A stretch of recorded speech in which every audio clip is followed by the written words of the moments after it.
परम पावन परम आराध्य प्रातः स्मरणीय आचार्य श्री महाश्रमण जी के चरणों में सत सत नमन करते हुए हम आज सुबह का सेशन प्रारंभ कर रहे हैं।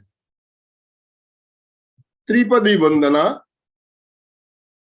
वंदे अरहं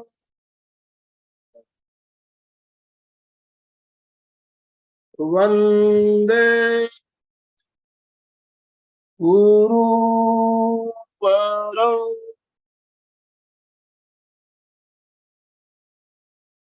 वंदे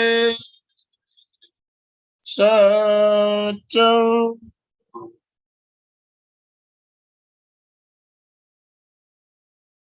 सभी साधक साधिकाओं को जय जिनेन्द्र, सुप्रभात, गुड मॉर्निंग, सभी को गुड मॉर्निंग। ओम अरहम ओम अरहम।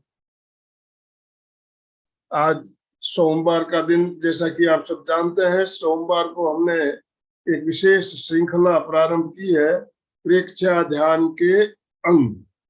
प्रेक्षा ध्यान में जितने भी प्रयोग बताए जाते हैं उन सबको हम बिल्कुल बारीकियों से समझने के लिए, एक एक अंग को बारीकियों से समझने के लिए हम विशेष रूप से चर्चा और प्रयोग करते आ रहे हैं। 4 कड़ियां हमारी हो चुकी है। आज 5वीं कड़ी लेकर हम आपके साथ जुड़ रहे हैं और हमारे साथ दिल्ली से जानी मानी प्रशिक्षक सविता जी जैन हमारे साथ जुड़ चुकी है।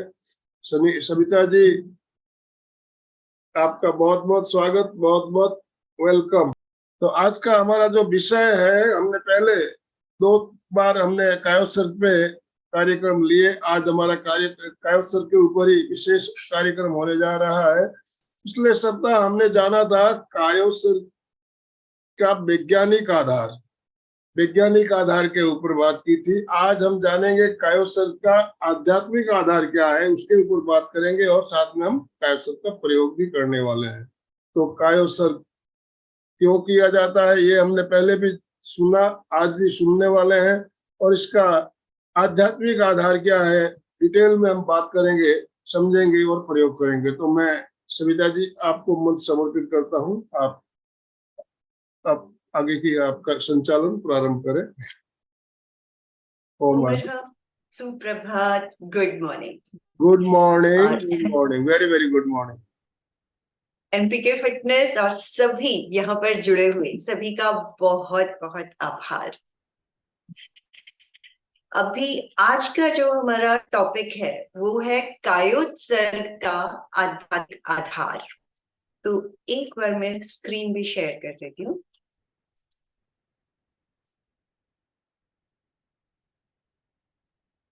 आध्यात्मिक आधार, इसमें मेनली तो कायोत्सर्ग जो है, अभी तक हमने जाना भी कि साधना की दृष्टि से अगर हम देखें तो कायोत्सर्ग प्रेक्षा ध्यान का हृदय है।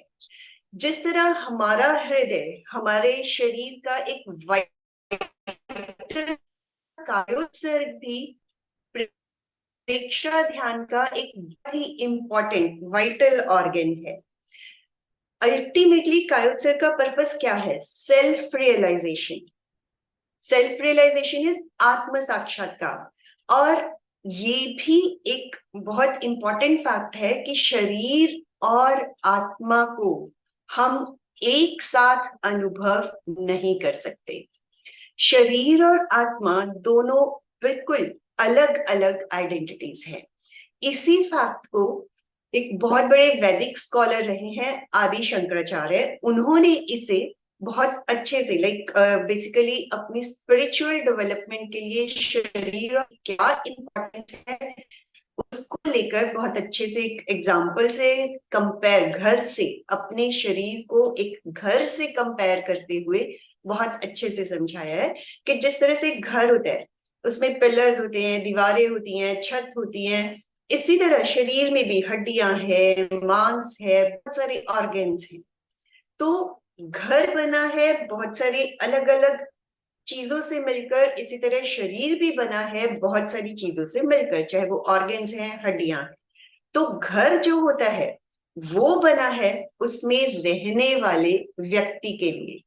इसी तरह शरीर जो बना है वो किसके लिए घर है? आत्मा का, चेतना का। घर से ज्यादा जरूरी जो उसमें व्यक्ति रह रहा है वो ज्यादा वैल्यूएबल है। इसी तरह शरीर में रहने वाली आत्मा बहुत वैल्यूएबल है। उसी के अकॉर्डिंगली हमारे शरीर की प्रत्येक प्रक्रिया चलती है। तो इसीलिए हमें भी इस डिवाइनिटी का, प्योर सोल का, चेतना का ज्यादा ध्यान रखते हुए, देखते हुए उसके अपलिफ्टमेंट के लिए ही काम करना होता है।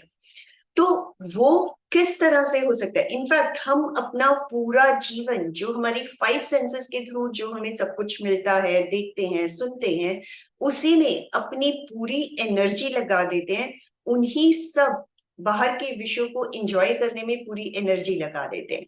तो उसी एनर्जी को हमें शरीर के भीतर, शरीर और आत्मा की भिन्नता को अनुभव करने के लिए, तो वो जो है, शरीर अलग है, आत्मा अलग है, यही जो चैतन्य का बोध है वो ही कायोत्सर्ग का मेन आध्यात्मिक आधार है। तो उसमें जब हम भेद विज्ञान की बात करते हैं, और हम प्रयोग भी काफी टाइम से करते भी आ रहे हैं कि शरीर अलग है, आत्मा अलग है, तो क्या ये इतना आसान है कि हमने आंखें बंद की, अपने आप को शिथिलता का सुझाव दिया और बोला कि शरीर ढीला ढीला ढीला हो जाए, हो गया है? तो क्या वो दोनों हम इतनी इजीली अलग फील कर पाते हैं? नहीं कर पाते। लेकिन क्या कर सकते हैं? यस, कर सकते हैं। अगर हम शिथिलता, जितनी गहरी शिथिलता होगी, शिथिलता मीन्स शरीर को जितना हम स्थिर करते चलते चले जाते हैं, उतना ही हम अपनी कॉन्शियस के करीब आते चले जाते हैं। अभी जो हमारा पूरा ध्यान होता है, हमारा वो इस ग्रॉस बॉडी, जो हमारा ये स्थूल शरीर है, उसी के ऊपर रहता है कि हमें खुजली हुई, हमें किसी तरह का दर्द हुआ, गर्मी लगी, सर्दी लगी, यही सब अनुभव करते हुए सिर्फ और सिर्फ इस शरीर का ही ध्यान देते हैं। लेकिन जब हम इस शरीर को छोड़कर, किस तरह से छोड़ सकते हैं? पूरी तरह से स्थिर कर देते हैं, उसके अंदर जाके विजुअलाइजेशन की प्रैक्टिस करते हैं, तब हमें शरीर और आत्मा का भेद अनुभव होना शुरू हो जाता है। अब इसका भी एक सिंपल एग्जांपल देते हैं। अब दही है या मलाई है, उसके अंदर मक्खन है कि नहीं? मक्खन है, लेकिन क्या वो हमें नजर आता है? नहीं नजर आता। उसको जब हम बिलोते हैं, और क्या एक बार बिलोने से, 2-4 बार बिलोने से, 10-15 बार बिलोने से वो मक्खन निकल आता है? Not at all. जब तक हमें बहुत अच्छे से उसका बिलोना नहीं कर देते हैं और वो एक सैचुरेशन पॉइंट तक पहुंच जाता है बिलोना करते करते, तभी अपने आप मक्खन अलग हो जाता है। तो वही बात शरीर में आत्मा की है। सिर्फ सुझाव देने भर से शरीर और आत्मा को ऐसा नहीं है, सिर्फ मैसेजेस दिए नहीं। लेकिन जब हम एक सैचुरेशन पॉइंट, लाइक इतनी गहरी शिथिलता में चले जाते हैं, हम अपने आप रियलाइज कर पाते हैं कि शरीर अलग है, आत्मा अलग है। जिस तरह मक्खन दिखाई नहीं देता है, इसी तरह आत्मा दिखाई नहीं देती है, बट वो उसके अंदर है। उसी को रियलाइज करने का प्रयोग है भेद विज्ञान, कायोत्सर्ग। अब किस तरह से हम उसको रियलाइज कर सकते हैं? 3 तरह के शरीर हमारे पास हैं। एक तो जो हमें ये दिखाई देता है, फिजिकल बॉडी, ग्रॉस बॉडी जिसे कहते हैं, स्थूल शरीर कहते हैं, औदारिक शरीर, अलग अलग नाम है लेकिन है एक ही, जो हमें दिखाई देता है। इसी शरीर के थ्रू हम इस बाहरी दुनिया से कनेक्टेड है। अब जो हमारा सेकेंड बॉडी, जब हम स्थूल शरीर के भीतर जाना शुरू करते हैं। तो वो सेकंड बॉडी है जिसे हम कहते हैं सटल बॉडी, सूक्ष्म शरीर, तेजस शरीर। बेसिकली ये तेजस शरीर जो है ये ग्रॉस बॉडी और काजुअल बॉडी, जैसे कि हम कार्बन शरीर कहते हैं, उन दोनों के बीच का लिंक है, सेतु है। ये शरीर हर वक्त काम करता रहता है, चाहे हम उसको समझ पाए या ना समझ पाए, बट वो हर वक्त किसी ना किसी एक्टिविटी में लगा रहता है। और ये ही जो कुछ भी हम स्थूल शरीर से ग्रहण करते हैं उसी की प्रोसेसिंग भी सटल बॉडी ही करती है। अब अगर तीसरा शरीर और भी उसके अंदर जाते हैं, तो क्योंकि 3 शरीर ही मेन माने जाते हैं, कार्मन शरीर, कर्म शरीर जिसे कहा जाता है, तो ये जो शरीर है इसी के अनुसार हमें हमारा औदारिक शरीर मिलता है, इसी के अनुसार हमें हमारा तेजस शरीर मिलता है। ये शरीर ही हमारे यहीं पे संस्कार बनते हैं, के आधार पे ही हमें सब कुछ मिलता है। तो एक बार इन तीनों की प्रोसेसिंग समझते हैं कि किस तरह से ग्रॉस बॉडी से हम तेजस शरीर तक पहुंचते हैं और किस तरह तेजस शरीर से कर्म शरीर तक पहुंचते हैं, और फिर अल्टीमेटली आत्मा तक, सेल्फ रियलाइजेशन की स्टेज तक कैसे पहुंचते हैं। सबसे इंपॉर्टेंट, शरीर तो हमें चाहिए ही, और सिर्फ इंसान ही है जो शरीर और आत्मा की भिन्नता का अनुभव कर सकता है। अभी भी जैसे हमने बात की कि सबसे पहले शरीर को हमें इतना शिथिल कर देना है कि अब चाहे उस पे मच्छर काटे, चाहे गर्मी लगे, चाहे कहीं दर्द हो, चाहे कहीं खुजली हो, हमें पता ही नहीं लगना चाहिए। और इनफैक्ट जब गहरी शिथिलता आ जाती है तो हमें सही में रियलाइज भी नहीं होता। और बचपन से हम लोग ये कहानियां सुनते भी आए हैं कि जैसे महावीर स्वामी ही हैं, उनके कानों में गरम गरम लोहे की सलाखें डाल दी गई, और तब हमें ये चीजें लगता था हाँ ठीक है डाल दी, उनमें इतनी सहन शक्ति आ गई। लेकिन अब ये चीजें रियलाइज होती है कि वो सच में इतने गहरे कायोत्सर्ग में चले गए कि उनके कान में गरम गरम सलाखें डाल दी गई और उन्हें पता ही नहीं चला। और वही बाहुबली की प्रतिमा भी हम देखते हैं, कितने ही पौधे, फल, फूल, इस तरह से छोटे छोटे इंसेक्ट्स ने अपने घर उनके ऊपर बनाए हुए हैं। तो वो भी क्या है, मतलब इतनी गहरी शिथिलता कि कुछ भी उनके शरीर पर आ गया, उन्होंने अपने शरीर को इस तरह से मूर्तिवत स्थित कर दिया कि कुछ भी हो जाए पता ही नहीं हमें लग रहा। तो एटलीस्ट हम इतनी शिथिलता तो लेके आए कि हमारे ऊपर चींटी आ रही है, मच्छर आ रहा है, तो हमें पता ही ना लगे। और ये कैसे पॉसिबल है, जैसे ही उस हिस्से पे चींटी ने काटा या मच्छर ने काटा, बजाय कि हम उसके ऊपर ध्यान देने की, अरे मुझे मच्छर ने काट दिया, और इमीडिएटली हमारा हाथ वहां पे आता है उनको हटाने के लिए, वहां से अपने चित्त को हटाकर जहां पे हम ऑलरेडी चित्त की शिथिलता का अपने आप को मैसेज दे रहे हैं कि चाहे वो हम टांगों पर पहुंचे हो, चाहे हम कंधों पर पहुंचे हो, अपने चित्त को, वो जो फील हमें हो रहा है चाहे कुछ भी है, वहां से हटा के अगर शिथिलता पे वापस ले आते हैं, उस पर्टिकुलर ऑर्गन की शिथिलता पे जहां हमारा प्रोसेस चल रहा है, तो देखना वो जो फीलिंग्स थी दर्द की, मच्छर के काटने की या खुजली की, वो पल भर में, क्योंकि हमारा मन वहां से हटा, हमारा ध्यान वहां से हटा, शिथिलीकरण पर आया, तो वो हमें फील होना बंद हो जाता है। तो इस तरह से जो स्थूल प्रकंपन हमें शरीर के ऊपर फील हो रहे हैं, वहां से हटकर गहरी शिथिलता में आए, तब ही हम तेजस शरीर तक पहुंच पाते हैं। तो ये तेजस शरीर क्या है? तेजस शरीर, जैसे अभी हमने बात भी की, वहां पे हर वक्त कुछ ना कुछ चलता रहता है। तो कुछ ना कुछ चलता रहता है मीन्स इवन प्राण के प्रकंपन, भावों के प्रकंपन हमें वहीं से फील होते हैं।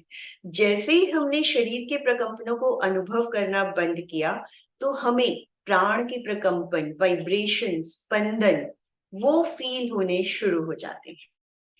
लेकिन जब तक हम शरीर में अटके हैं, हमें प्राण के प्रकंपन पकड़ में नहीं आते हैं। जैसे ज्ञान मुद्रा भी की तो हमें जो भी यहाँ पे दोनों फिंगर्स के बीच में स्पंदन हो रहे हैं वो तभी फील होते हैं जब हम शरीर को छोड़कर अंदर के स्पंदन अनुभव करने की कोशिश करते हैं। तो वो स्पंदन हमें अनुभव होने शुरू हो जाते हैं जब हम तेजस शरीर तक पहुंचते हैं। और अप्रोक्सीमेटली एज पर जो हमारा योग शास्त्र है उसके हिसाब से स्थूल शरीर से तेजस शरीर अप्रोक्स 3 इंचेस की दूरी पर है। तो वहां जब हम अपने आप को कंसेंट्रेट करते हैं, भाव भी जो हमारे बनने शुरू होते हैं, भाव मीन्स इमोशंस जो आते हैं, वो भी हमें इसी तेजस शरीर के थ्रू अनुभव होते हैं। क्योंकि जैसे हमने साइंटिफिक में देखा था कि एंडोक्राइन ग्लैंड्स इसी हिस्से पर आती हैं, इसी तेजस शरीर में आती हैं। तो भाव हमारे एंडोक्राइन ग्लैंड्स हार्मोन से बनते हैं। तो वो भाव और प्राण के प्रकंपन हमें तेजस शरीर पर अनुभव होने शुरू हो जाते हैं। तो अब वो अनुभव करते हुए हम और अंदर की ओर बढ़ते हैं। ये भी स्टेजेस हैं कि धीरे धीरे हम अंदर की ओर गए। प्राण के प्रकंपन भी हम में से बहुत लोगों को अनुभव हो जाते हैं। यहाँ तक पहुंचना आसान है, इजीली हम ये चीजें मैनेज कर पाते हैं। लेकिन जितनी गहरी शिथिलता होती चली जाती है, हम शरीर से दूर होते चले जाते हैं, हम और अंदर की ओर बढ़ते चले जाते हैं, वो है हमारा कार्मन शरीर। अब कार्मन शरीर क्या है? कहने को हम सब जानते हैं कि जिस तरह के हम कर्म करते हैं उसी तरह का हमारा शरीर बनता है। कर्म भी सिर्फ यही नहीं है कि जो कर्म को हम क्या मान लेते हैं कि जो हम पिछले जन्मों से कर्म करते आ रहे हैं उसी हिसाब से हमें सब कुछ मिलना है। हम भाग्य, उसको हम एक भाग्य मान के चलते हैं कि बस वो तो होने हैं क्योंकि हम ऐसा करके आए हैं। तो क्या हम अपने कर्मों को बदल सकते हैं, अपने कर्मों को देख सकते हैं? यस। जो पुरुषार्थ, चाहे वो हम आज कर रहे हैं, चाहे हम कल किए, 1 साल पहले किए, वो जो हमने पहले किया उसका भी तो पुरुषार्थ, चाहे हमने अच्छा किया तो वो पुरुषार्थ के थ्रू हमें अच्छी चीजें मिलनी शुरू हो जाती हैं। और अगर हमने गलत किया तो हमें गलत ही चीजें हमारे सामने आनी।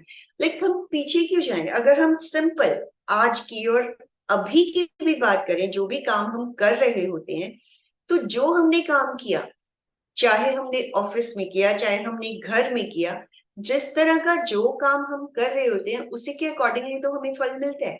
फल मिलता है मीन्स अगर हमने अच्छा खाना बनाया, हमें अच्छा खाने को मिला। अगर आज हमने थोड़ा सा गड़बड़ खाना हो गया तो हमें वही खाना मिला। तो वही चीजें अगर हम अपनी रियल लाइफ से, डे टू डे की एक्टिविटीज से रिलेट करें तो उसमें भी वही बात है कि अगर हम कुछ अच्छा काम कर रहे हैं तो हमें अच्छी ही चीजें अगले दिन, हफ्ते बाद, साल बाद या इवन अगले जन्म में वही कुछ मिलने वाला है।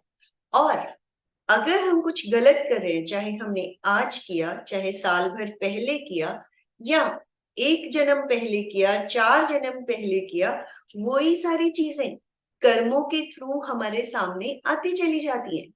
लेकिन अगर हम अभी इसी वक्त से कुछ अच्छा करते चले जाते हैं, अच्छा सोचते चले जाते हैं, तो हमारे कर्म भी, जिसे कहते हैं भाग्य, वो हमारे हाथ में है। हम जैसा पुरुषार्थ करते हैं वैसा ही हमें भाग्य मिलता चला जाता है। अगर एक छोटा सा एग्जांपल भाग्य को भी अगर हम समझें कि भाग्य क्या है और कर्म क्या है।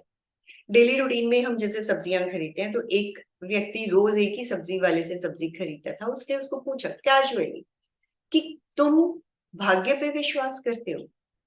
तो सब्जी वाले ने कितना अच्छा जवाब दिया कि भाग्य क्या है।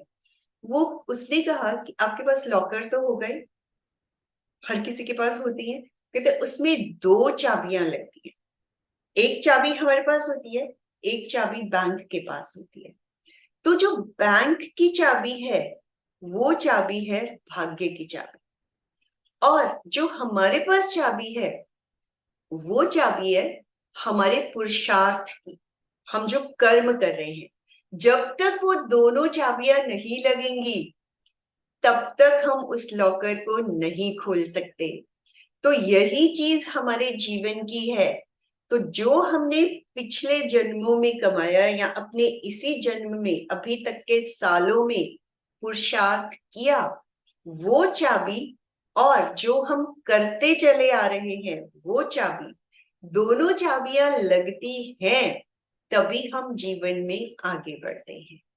तो इनफैक्ट अल्टीमेटली दोनों ही लाइफ में इंपॉर्टेंट है। बट मैक्सिमम ऑफ हम में से काफी लोग ये भी सोच लेते हैं, अरे जो भाग्य में होगा देखा जाएगा, अरे भाग्य में ही नहीं था इसलिए नहीं मिला, तो पुरुषार्थ करना ही बंद कर देते हैं। इनफैक्ट हमारे पुरुषार्थ में ही कहीं ना कहीं कोई कमी रह जाती है जिसकी वजह से हम अपने टारगेट को अचीव नहीं कर पाते हैं। हम उस तरह से अपने आप को उतना शिथिल नहीं करते हैं। जितनी गहरी शिथिलता बढ़ती चली जाती है उतना ही हम सटल बॉडी काउजल बॉडी से अलग होते हुए हम कर्मों को देखना, जैसे हमने भावों को देखा, भावों को देखना भी थोड़ा सा मुश्किल है, प्राण के प्रकंपन तक बहुत आसान है। तो जब हमने भावों को देखना सीख लिया तो हम धीरे धीरे कर्म भी देखना सीख जाते हैं कि जैसे ही कर्म उदय में आया हम उसे एक्सेप्ट करते चले जाते हैं। तो एक्सेप्टेंस ही हमें कायोत्सर्ग के थ्रू आनी शुरू हो जाती है। जैसे ही हम हर चीज को, चाहे वो हमारे सामने आती है सिचुएशंस, हम उन्हें एक्सेप्ट करना शुरू कर देते हैं, उनसे लड़ना बंद कर देते हैं। अभी हम सिर्फ हर जो भी प्रतिकूल अनुकूल परिस्थितियां हमारे सामने आती हैं हम उनसे लड़ना शुरू कर देते हैं, घबराना शुरू कर देते हैं। लेकिन जैसे ही हम उनको एक्सेप्ट करके आगे बढ़ना शुरू कर देते हैं तो वो सिचुएशंस हमें प्रतिकूल सिचुएशंस फील नहीं होती हैं। आती सबके जीवन में है, प्रॉब्लम्स सब कोई फेस करते हैं, लेकिन हमारे अंदर इतनी शक्ति का विकास हो जाता है कि हम हर सिचुएशन को इजीली हैंडल करते हुए आगे बढ़ते चले जाते हैं। तो उस तरह से जब हम अपने कर्मों को देखना शुरू कर देते हैं तभी आत्म साक्षात्कार, सेल्फ रियलाइजेशन, जो कि कायोत्सर्ग का ध्यान के प्रयोगों का अल्टीमेट टारगेट है, वहां तक हम पहुंच जाते हैं। अब जब आत्म साक्षात्कार हो जाता है, सेल्फ रियलाइजेशन हो जाता है, तो हम धीरे धीरे शरीर को अलग करते हुए आत्मा से भिन्न फील करना शुरू कर देते हैं, उसको एक ऑब्जेक्ट की तरह, जो कि कायोत्सर्ग के भेद विज्ञान के प्रयोग में ये रियलाइज भी करवाया जाता है कि ये दृश्य है, मैं दृष्टा हूं। मीन्स ये एक ऑब्जेक्ट है, एक वस्तु के समान है, एक मृत शरीर is just like an object. तो उस ऑब्जेक्ट को कौन ऑब्जर्व कर रहा है? चेतना, आत्मा। तो वही ऑब्जर्वेशन जब हम करते चले जाते हैं, जब वो बढ़ती चली जाती है, हमारे अंदर की शक्तियां बढ़ती चली जाती है। हमारी प्रज्ञा, प्रज्ञा is what? It is not like intelligence, it is something more than बुद्धि। मतलब प्योरेस्ट फॉर्म ऑफ जो बुद्धि का होता है, इंटेलिजेंस का होता है, दैट इज प्रज्ञा, कि हमारी अंदर की शक्तियों का जागरण हो जाता है।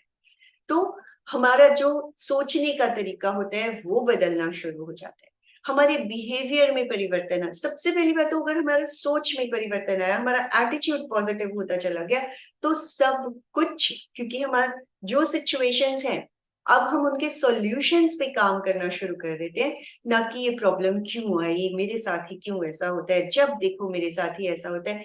इन सब चीजों को छोड़कर जस्ट मुझे इसके सॉल्यूशंस ढूंढने हैं, उनके ऊपर आना शुरू कर देते हैं।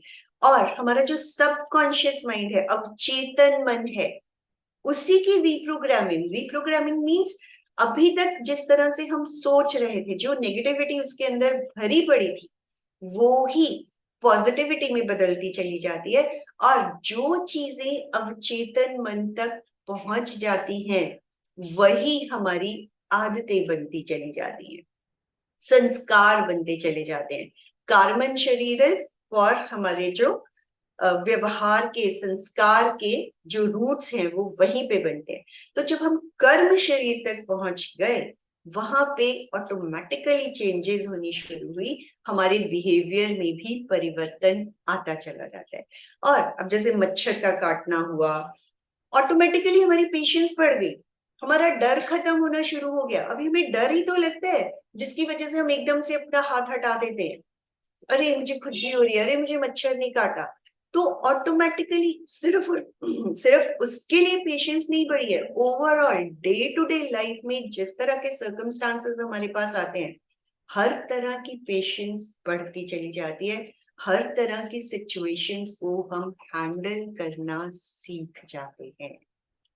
तो कायोत्सर्ग के प्रयोग से पहले एक बार मैं थोड़े से ऑर्गेन्स के बारे में बताना चाहूंगी, क्योंकि हम कायोत्सर्ग कर रहे होते हैं, लेकिन हमें जो हमारे बेसिक और इम्पोर्टेंट ऑर्गेन्स जिनका नाम उनमें लिया जाता है, हमें उनकी लोकेशंस और सिचुएशंस कई बार नहीं पता होती है।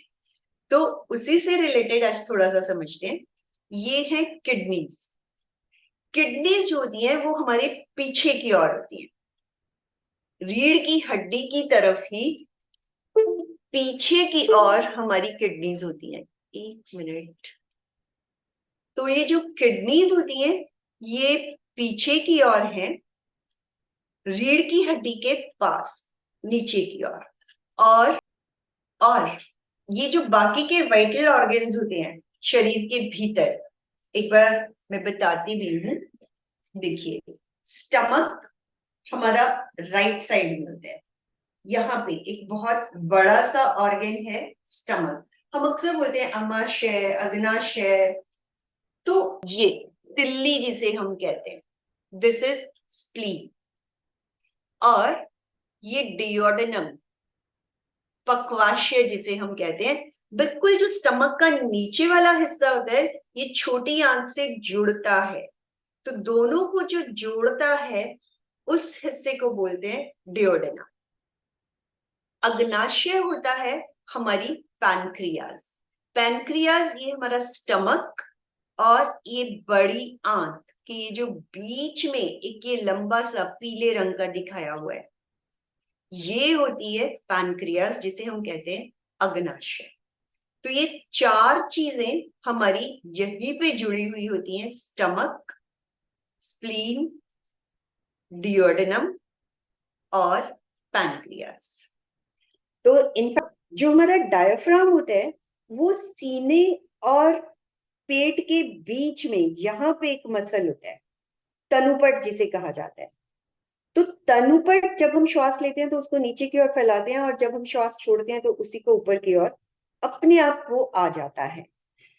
और डाइजेस्टिव सिस्टम के ऑर्गन्स हुए, और नीचे बीचों बीच नेवल का जो हिस्सा आ जाता है, उस तरफ ये कह लो, उसे थोड़ा ऊपर की ओर छोटी आंत पूरी तरह से, जैसे देखा भी होगा, बुच बुच बुच बुच करके रहती है।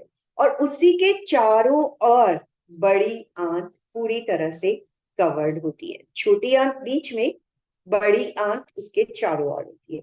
तो ये हमारे डाइजेस्टिव सिस्टम के ऑर्गन्स हैं जिनको कायोत्सर्ग करते हुए बोला जाता है।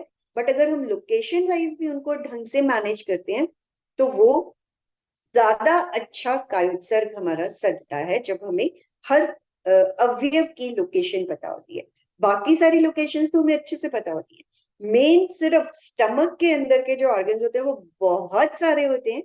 एक बार उनका पता लग जाता है तो हम बहुत इजीली उनको मैनेज कर लेते हैं। तो अब कायोत्सर्ग का प्रयोग शुरू करते हैं।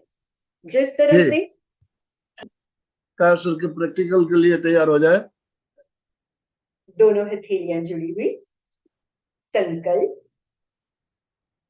तस्य उत्तरीकर्णेण पायच्छित्तकर्णेण विसोहीकर्णेण विसल्लीकर्णेण पावणं कम्मणं निघाय निठाय ठामि कायोत्सर्गम्। मैं शारीरिक, मानसिक और भावनात्मक तनावों से मुक्त होने के लिए कायोत्सर्ग का संकल्प करती हूँ। मैं शारीरिक, मानसिक और भावनात्मक तनावों से मुक्त होने के लिए कायोत्सर्ग का संकल्प करती हूँ। मैं शारीरिक, मानसिक और भावनात्मक तनावों से मुक्त होने के लिए कायोत्सर्ग का संकल्प करती हूँ। ताड़ासन 3 बार। हाथों को लॉक करते हुए श्वास लेते हुए दोनों हाथों को ऊपर ले जाएं, पूरे शरीर को ऊपर की ओर खींच दे, पंजों पर खड़े होकर पूरा तनाव ऊपर की ओर, जितना तनाव दे सके तनाव दे। श्वास छोड़ते हुए रिलैक्स्ड फील करें। श्वास लें, हाथों को ऊपर ले जाएं, कंधों को, कमर को, टांगों को ऊपर की ओर खींच दे और तनाव दें और खिंचाव। श्वास छोड़ते हुए रिलैक्स्ड, पूरे शरीर को ढीला छोड़ते रिलैक्सेशन का अनुभव करें। एक बार और। श्वास लेते हुए दोनों हाथ ऊपर खिंचे हुए, पूरा खिंचाव, छत को छूने की कोशिश, इतना खिंचाव दें। श्वास छोड़ते हुए शिथिलता का अनुभव, शरीर को पूरी तरह से ढीला छोड़ दें। कायोत्सर्ग की मुद्रा में आ जाएं। लेटकर, बैठकर, खड़े होकर, जिस तरह से भी कायोत्सर्ग करना चाहें। लेट कर रहे हैं तो पैरों में 1 फुट का फासला, हाथ शरीर से आधा फुट की दूरी पर। बैठे हुए कमर और गर्दन सीधी रहे, हाथ ज्ञान मुद्रा में। खड़े होकर पैरों में कंधों के बराबर डिस्टेंस रहे, हाथों को पूरी तरह से ढीला छोड़ दें। आंखें कोमलता से बंद, चेहरे पर मुस्कुराहट। पूरे कायोत्सर्ग काल तक शरीर का यही पोस्चर बना रहे।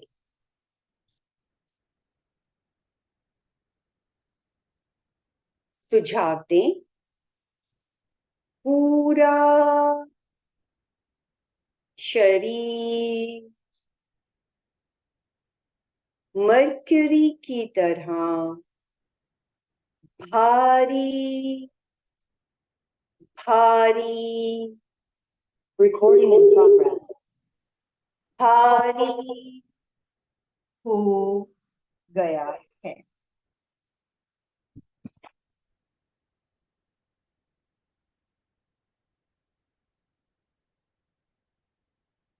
पूरा शरीर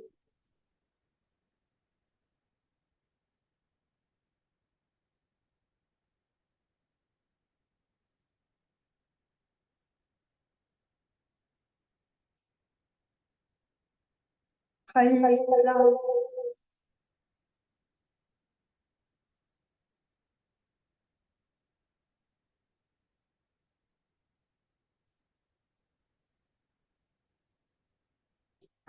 हल्का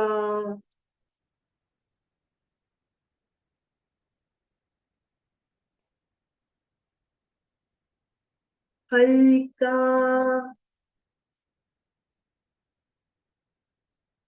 हो गया है। हल्केपन का अनुभव करें।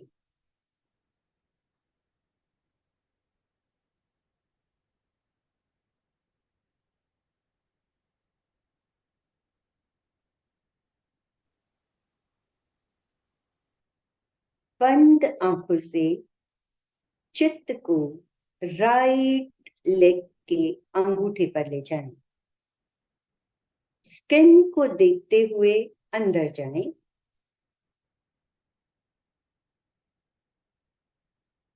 मसल्स, हड्डियां, जॉइंट्स, वेन्स, नर्व्स ढीली छोड़ दें। सुझाव दें, राइट लेग का अंगूठा बाहर से अंदर तक शिथिल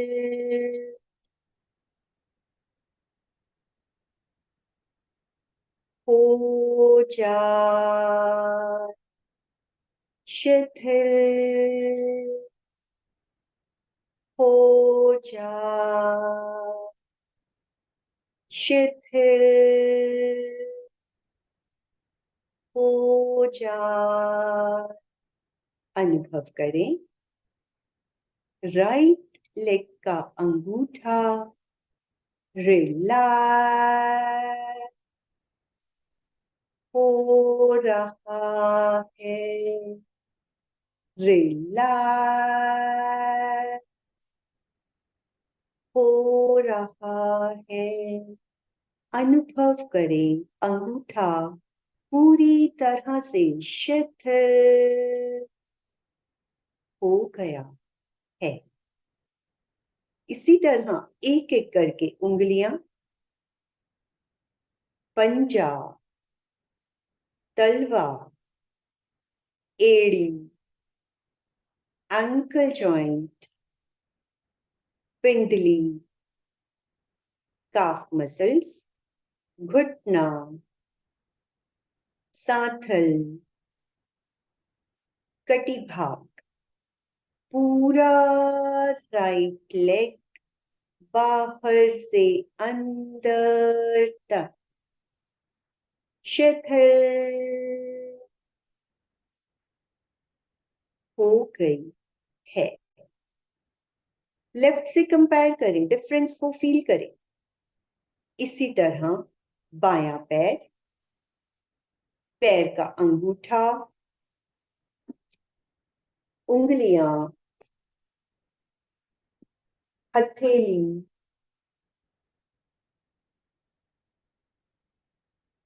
तलवा, एड़ी, एंकल, पिंडली, घुटना, सांथल, हिप जॉइंट, पूरा बायां पैर शिथिल हो गया है। दोनों पैरों को ढीला छोड़ दें। चित्त को लोअर एब्डोमेन, पेड़ों के भाग पर ले आए, अंदर तक रिलैक्स। पूरा डाइजेस्टिव सिस्टम, दोनों किडनीज, छोटी आंत, बड़ी आंत, stomach, pancreas, spleen, duodenum, liver, gall bladder शिथिल हो गया है। सीने और पेट के बीच का मसल डायाफ्राम तनुपट शिथिल हो गया है। सीने का भाग, चेस्ट कैविटी अंदर जाए। हार्ट को ढीला छोड़ दें। लंग्स, पसलियां यानी रिब केज नीचे से ऊपर तक एक एक पसली को देखते जाएं, ढीला छोड़ते जाएं। सीना बाहर से अंदर तक रिलैक्स हो गया है। पीछे की ओर रीढ़ की हड्डी का एक एक मनका नीचे से ऊपर तक, कमर और पीठ शिथिल हो गई है। राइट हैंड, अंगूठा, उंगलियां, हथेली, कलाई, कलाई से कोहनी तक, कोहनी से कंधे तक पूरा राइट हैंड रिलैक्स हो गया है। इसी तरह बायां हाथ उंगलियों से लेकर कंधे तक शिथिल हो गया है। गला गर्दन फेस का एक एक भाग, ठोड़ी, लिप्स, टीथ, गम्स, जीभ, तालू, नाक, राइट चीक, राइट कान, आंख। इसी तरह बायां चीक, कान, आंख, ललाट, सिर, मस्तिष्क शिथिल हो गया है। पूरा शरीर एक साथ देखें, पैर के अंगूठे से लेकर सिर तक शिथिल हो गया है। ढीला छोड़ दें। गहरी एकाग्रता, पूरी जागरूकता, मूर्तिवत स्थित।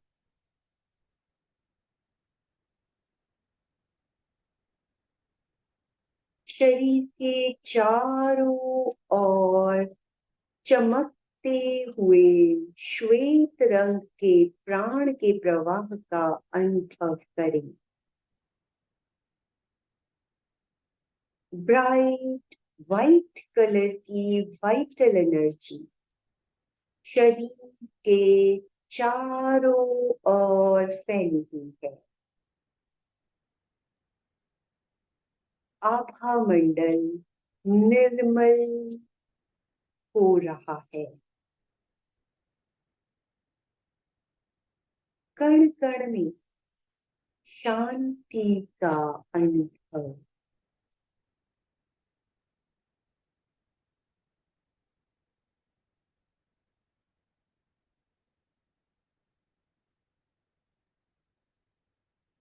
भेद विज्ञान शरीर और आत्मा की भिन्नता का अनुभव करें। शरीर अलग है, आत्मा अलग है।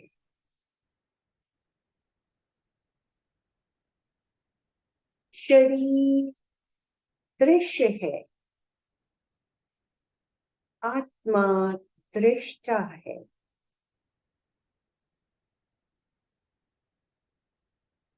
Body is just like an object.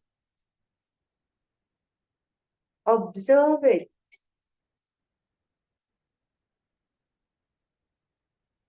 शरीर और आत्मा की भिन्नता का अनुभव करें।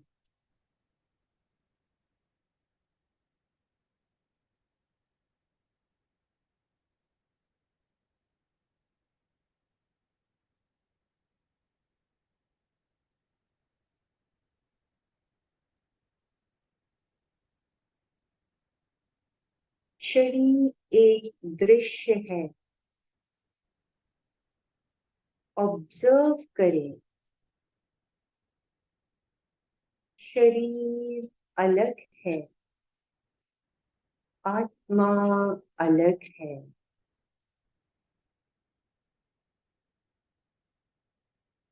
शरीर की पकड़ को छोड़ दें।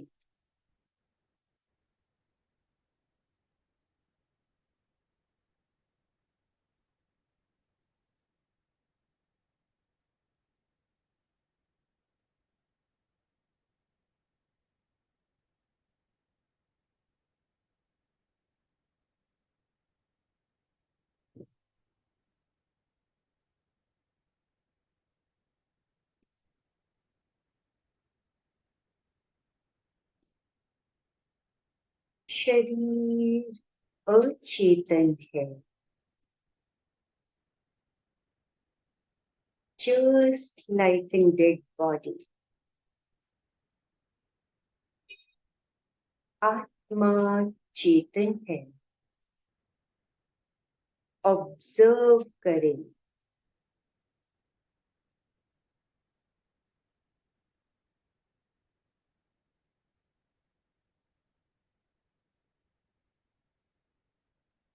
शरीर और आत्मा की भिन्नता का अनुभव।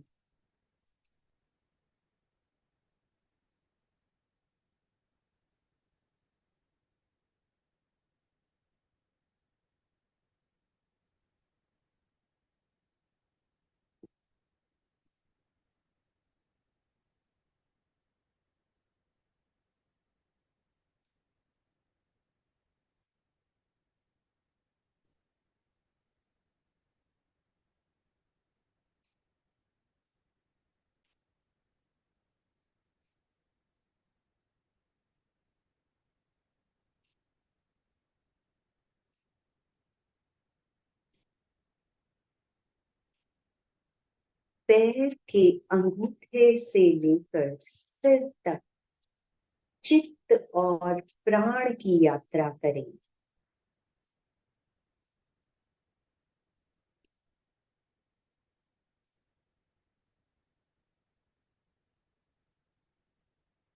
चैतन्य पूरी तरह जागृत हो रहा है। चैतन्य पूरी तरह जागृत हो रहा है।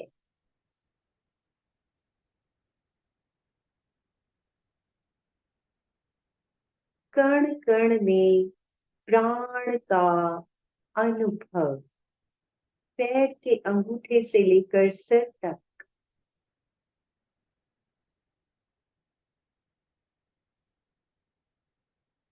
दो तीन लंबे गहरे श्वास।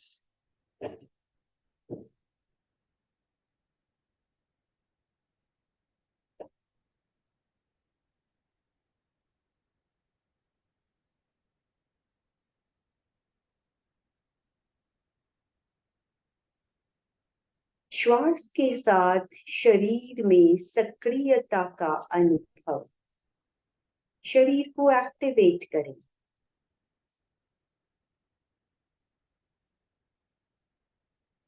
खड़े हुए धीरे धीरे बैठने की पोजीशन में आ जाएं और जो लेट कर रहे हैं धीरे धीरे बाईं करवट लेकर बैठने की पोजीशन में आ जाएं।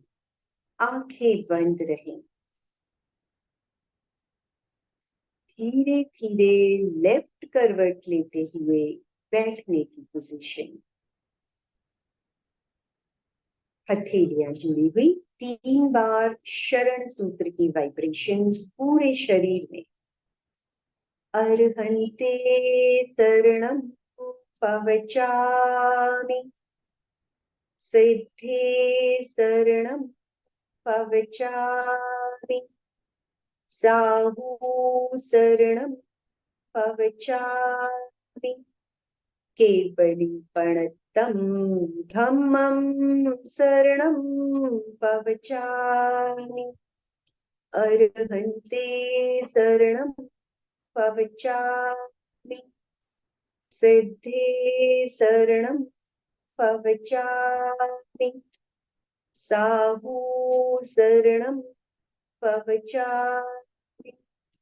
केवलीपणतं धम्मं शरणं पवचामि। अर्हन्ते शरणं पवचामि। सिद्धे शरणं पवचामि।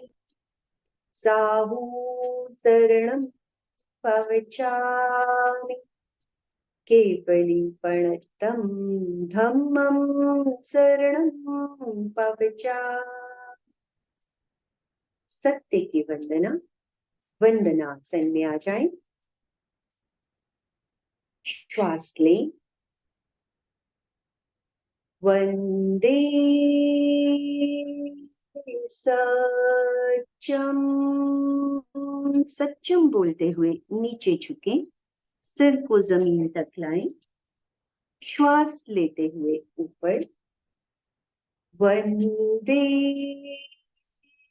सत्यम।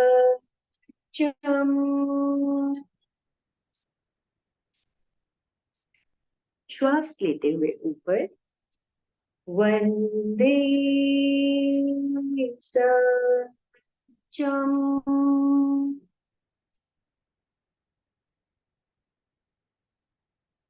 हथेलियां आंखों पर,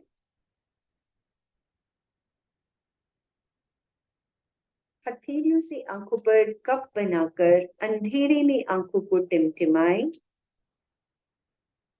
धीरे धीरे उंगलियों से रोशनी आने दें, हाथों को पूरे शरीर पर फैलाएं।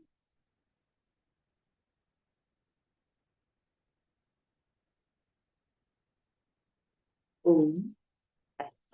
ओम अरहम। बहुत ही शानदार प्रयोग, छोटा सा प्रयोग, लेकिन बहुत ही सुंदर तरीके से हमने कायोत्सर्ग का अभ्यास किया। तो अभी मैं सबके अनम्यूट ऑप्शन दे रहा हूँ। अर्चना जी ने अपने आप को अनम्यूट किया है, बोलिए अर्चना जी। हाँ हाँ, जय जिनेंद्र, जय जिनेंद्र। बहुत ही अच्छा, अच्छे तरीके से वो बताया दीदी ने, इतना अच्छा बताया। घी और दही का, दूध का उदाहरण देखो तो बहुत अच्छा समझ में आया, सब बातें समझ में आई और इतना अच्छा तरीके से समझाया। थैंक यू दीदी, thank you, very very good, जी धन्यवाद। सुचेता जी। जय जिनेंद्र। जय जिनेंद्र। बहुत बहुत सुंदर सेशन। कायोत्सर्ग बहुत अच्छा लगता है मुझे, तो ये वो मैं खड़े होके ही करती हूँ। और इतनी अच्छी तरह से आपने जानकारी दी सविता जी, सही में आप आज तक कैसे स्थूल शरीर, कार्बन शरीर के बारे में सुनते आते थे, लेकिन आज इतनी सविस्तर से आपने बताया पूरा, यानी स्क्रीन शेयर करके बहुत सुंदर लगा। और आध्यात्मिक और आज का गए साल का वैज्ञानिक और आज का आध्यात्मिक, बहुत सुंदर डिफरेंस भी मालूम पड़ गया। मैंने तो गए हफ्ते नहीं थी सोमवार को, लेकिन मैंने वीडियो देखा कि दोनों में डिफरेंस क्या है वो भी समझ में आ गया। बहुत सुंदर, और बोलने का तरीका भी इतना अच्छा है आपका कि यहाँ पे उतर जाता है वो। बहुत सुंदर, बहुत बहुत धन्यवाद। ओम अरहम। सबका बहुत बहुत धन्यवाद। अमृत जी दुगड़। ओम अरहम। ओम आप इतने अरहम। शानदार तरीके से सिखाते हैं हमारे को कि हमको लग रहा है कि ये सेशन जब तक पूरा होगा तब तक हमारा ध्यान बराबर साधने लग जाएगा। अब धीरे धीरे प्रैक्टिस हो रही है, हर सोमवार को करेंगे, बहुत ही अच्छा लग रहा है। ओम आनंदमल सर का बहुत बहुत धन्यवाद, जो ऐसे ऐसे यहाँ पे सेशंस रखते हैं, पूरी मेहनत करते हैं, इंसान बहुत मेहनत करते हैं। मैंने बहुत ही अच्छा। अशोक जी, मेहनत के अशोक लिए जी तो जैन। शब्द ही नहीं है हमारे पास, सर के लिए तो शब्द ही नहीं है सही में। ओम अरहम। अशोक जी ने अपने आप को अनम्यूट किया। अशोक जी बोलिए। जय जिनेंद्र। आज बहुत अच्छे ढंग से समझा रहे थे, हर चीज एक एक समझ में आ रही थी।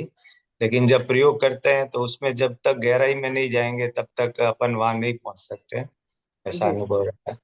जी देखिए यहाँ पे हमारे पास फिर भी कम टाइम होता है, लेकिन अगर आप इसको पूरा 30 मिनट से ज्यादा, 40 मिनट्स, 50 मिनट्स, इवन 1 घंटा अपने हिसाब से आप टाइम को बढ़ा सकते हैं।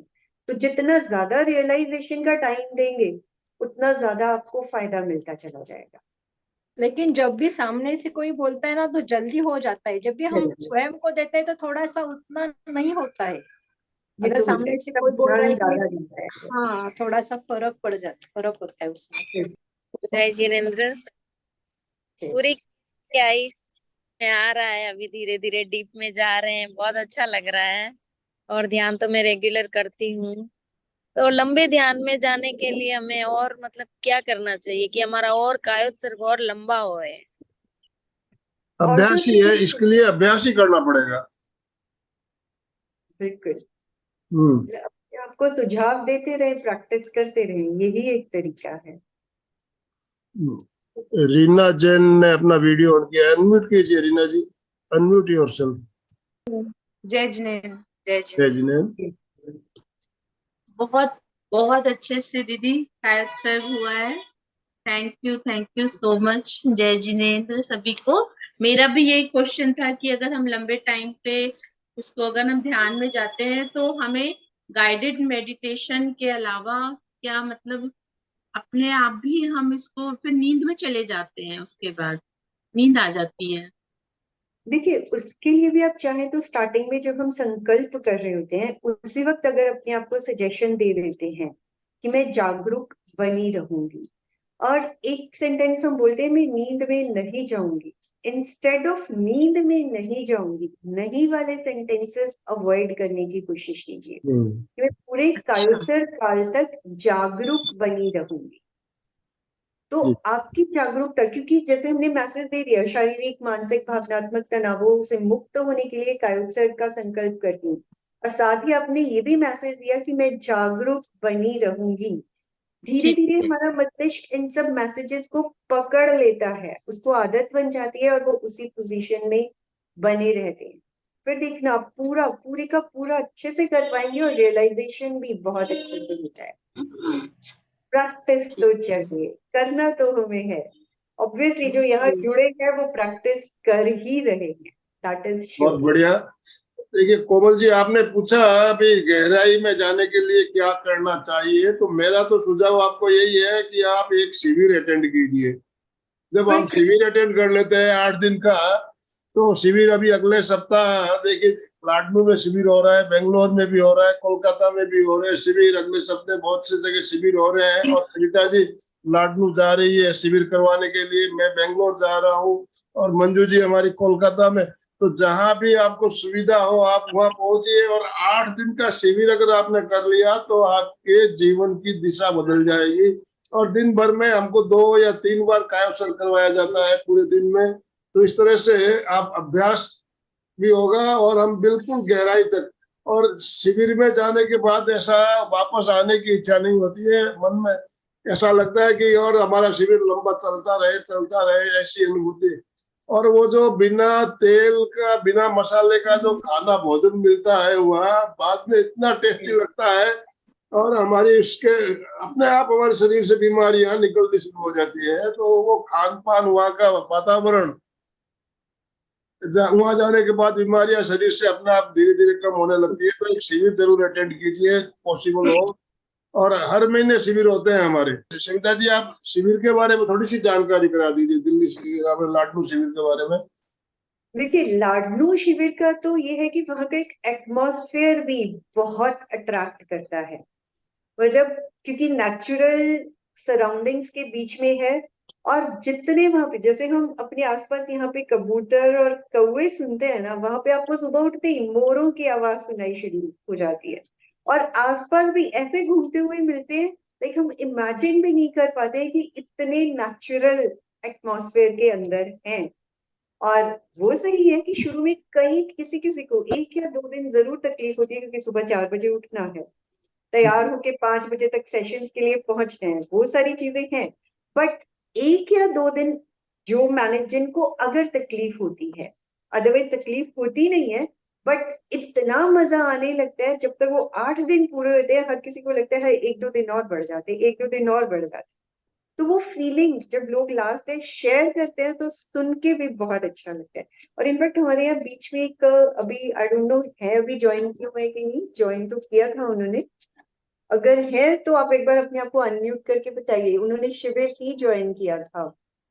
हाँ, वो छोड़ गए हैं। यस।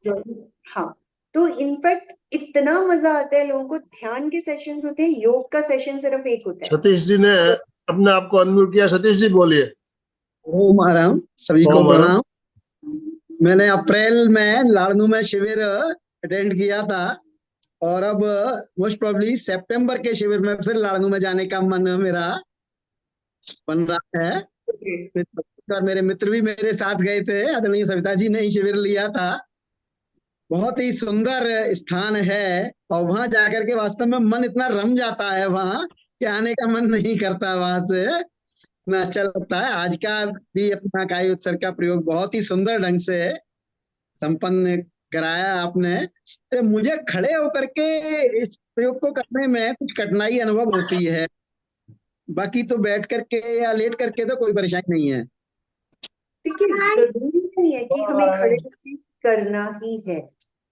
आप पहले लेट के और बैठ के अपने आप में पूरी तरह से कन्वीनियंट हो जाइए, क्योंकि अगर हम खड़े होके कर रहे हैं और हम उसको रियलाइज नहीं कर पा रहे हैं, तो अच्छा यही रहेगा कि लेट के कीजिए, बैठ के कीजिए। हाँ, वो ठीक है कि कहते हैं कि वो उत्तम पोजीशन है, बट रियलाइजेशन ज्यादा जरूरी है, चाहे वो हम लेट के करें चाहे हम बैठ के करें। रियलाइजेशन अगर लेट के भी हो गया तो वो हमारे लिए उत्तम सिचुएशन हो गई।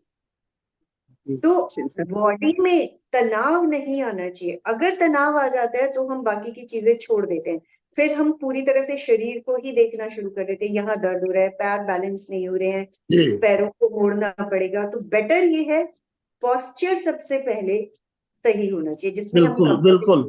देखिए, खड़े खड़े कायोसर करते हैं, लेकिन कभी जाके ऐसा भी महसूस होता है खड़ा, फिर भी हम जबरदस्ती खड़े रहते हैं कभी कभी। तो ऐसा नहीं होना चाहिए। जब आपको लगे खड़े होने में तकलीफ है तो आप बैठ जाइए, आराम से लेट जाइए। रिलैक्सेशन आपको फील होना चाहिए कि मैं शरीर मेरा रिलैक्स हो रहा है।